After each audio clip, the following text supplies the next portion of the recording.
Hello, welcome back to my channel. My name is Adrienne and today we're doing cozy reading recommendations that you maybe haven't heard of. I've been seeing so many dark and cozy reading recommendation videos recently, and I didn't plan on making one myself, but then there are a handful of books that nobody's mentioning.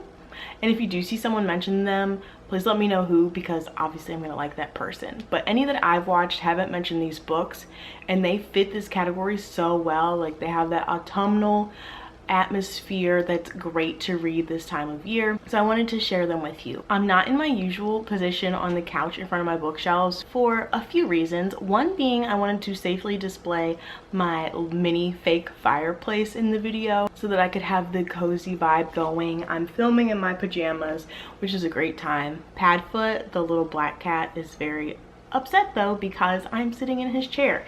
This is his chair. I don't sit here. He lays here every single day and he just keeps looking at me like, what are you doing in my seat? But then the other reason is because the state of my bookshelves right now is abhorrent. If you saw my shelves, you would wonder if I even like books. The way that they're just strewn on the shelf, leaning and sloppy, it's just disrespectful to my books, truly. I'm thinking of doing a bookshelf reorganization video.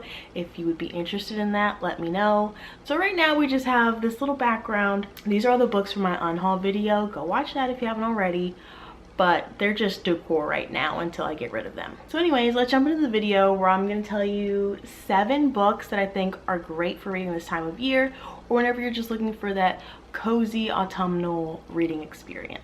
So the first book is such an autumn vibe, but also small town cozy, and that is The Disappearances by Emily Bain Murphy. This book follows a girl named Ayla whose mom came from this small town called Sterling that she's never been to, and when she's a teenager she gets sent off to live there in the town where her mother grew up. And it's a really strange little rural town. It's a super cute place where everyone knows each other and there's a lot of secrets going on. But in the town, every 7 years something disappears. So all the reflections in mirrors disappear. Like, no one in town can see themselves in a mirror. All the stars disappear. Scents of the flowers disappeared. So she's in this town trying to find out why these things are disappearing, and also why her mom left and what secrets the town and her mom has kept from her. And it's such a cute little town that I loved so much. And there's a little mystery going on. There's a romance with the boy that she meets there. It's just such a fun book that has such a strong atmosphere while you're reading it, and I really think this is a perfect fall read. Next is the only really scary book that I'm going to recommend, mainly because I'm reading a lot of scary books this month in October, so I didn't want to recommend a bunch of horror books right now until I've read more. But this one I think also has the fall vibes that we're looking for, and that is The Anomaly by Michael Rutger. This book follows a mockumentary crew, so think that show Finding Bigfoot. Like, it's a documentary crew, but it's for following like mythological creatures. So they get a contract with a cable network and they're gonna have their own show. I think they were just posting YouTube videos before that and got a large following. Now they have this deal and a camera crew, and they're going to the Grand Canyon to find a cave that has some old mystery about monsters or creatures living there. And they find the cave and end up getting trapped inside. This book is so spooky.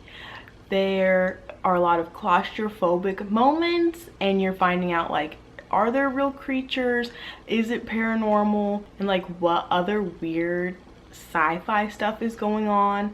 But something about this book, I think the cave, which why would a cave feel like fall to me? I don't know, but something about the outdoorsiness and the cave and like the climate inside and the claustrophobic nature of this just feels like fall to me. And it's scary, which is so much fun to read scary books in October, November time period, whenever it starts getting dark and spooky. So this one is so much fun. Next up is an author I just started reading recently, and that is CJ Tudor. specifically The Hiding Place and The Chalkman. Both of these books are set in small little towns where mystery creepy stuff has happened. We're digging up the past to find out what bad things happened that are now present day causing problems. I feel like both of these were set during fall, or like the small town vibe just felt so fall that it's seasonally appropriate. This one follows a guy who has lived in his small town for his whole life. Whenever he was a kid, him and his friends used to communicate with each other with these chalk drawings, and then one day a dead body showed up that they were led to with chalk drawings, and now present day someone is drawing the chalk drawings again. So we're finding out what happened in their childhood, who was murdered, who was the murderer, and what's going on present day that involves it. It's a great time. And then the hiding place follows a man who's returning to his hometown, and he is getting a teaching job at the high school that he went to, and again it involves him and his old gang of friends. Both of these books are creepy small towns with mysteries and secrets, and clearly I just like mysteries and secrets this time of year. Next we have one that's more of an end of summer vibe. This is Daughter of Deep Silence by Carrie Ryan. This one, I mean, it's definitely summertime. They're on the beach, but I think because they're in a small town, is this a cozy reading recommendations video or a small town recommendations video? Maybe those two things are synonymous in my mind. But this book follows a girl whose parents were murdered, and she thinks that this man is responsible for it.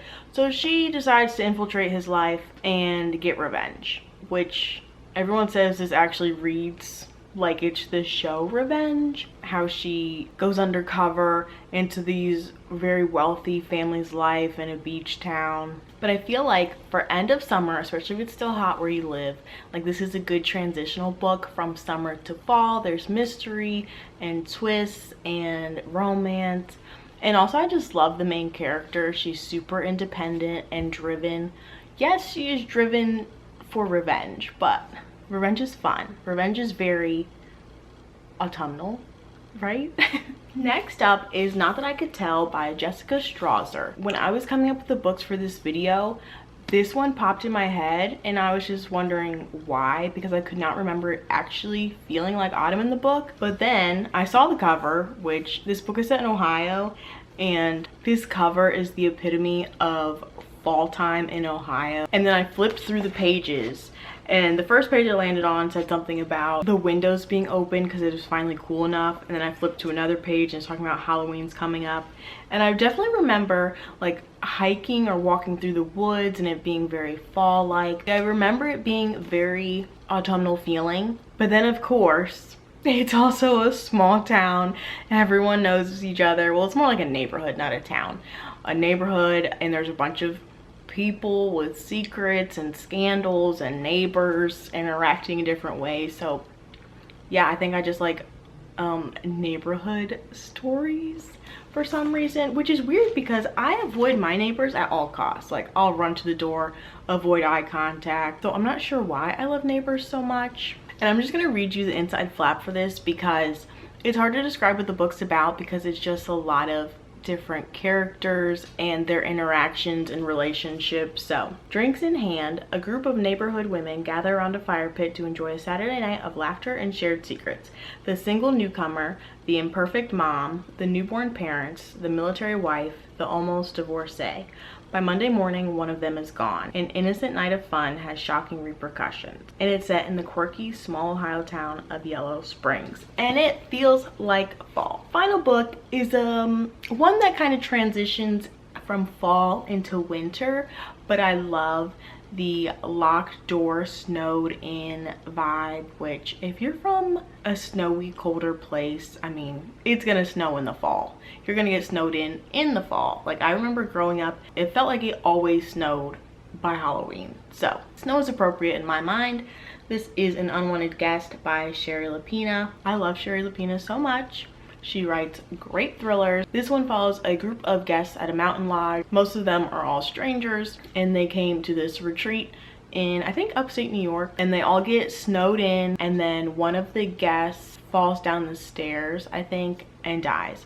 But they're all stuck. They can't call 911, and then maybe someone else ends up dying, and then it's like okay, was the first person on purpose, and they're all trapped. They're all afraid of each other because they're strangers, but they're also bonding and like trying to stay safe with each other. And it's so much fun. I love books like this where a group of strangers is trapped together and there's multiple mysteries. We're finding out about everyone's past and also worried about who's going to get murdered next. So this book is so much fun and a good transition into winter thriller. So those are all of the books, and I hope I mentioned one that maybe you haven't heard of or maybe you didn't know was a fall vibe, so you can enjoy it this month or this season. Let me know what books you would recommend as a fall read that maybe most people don't know has that fall autumn feeling. So thank you guys so much for watching, and I'll see you next time.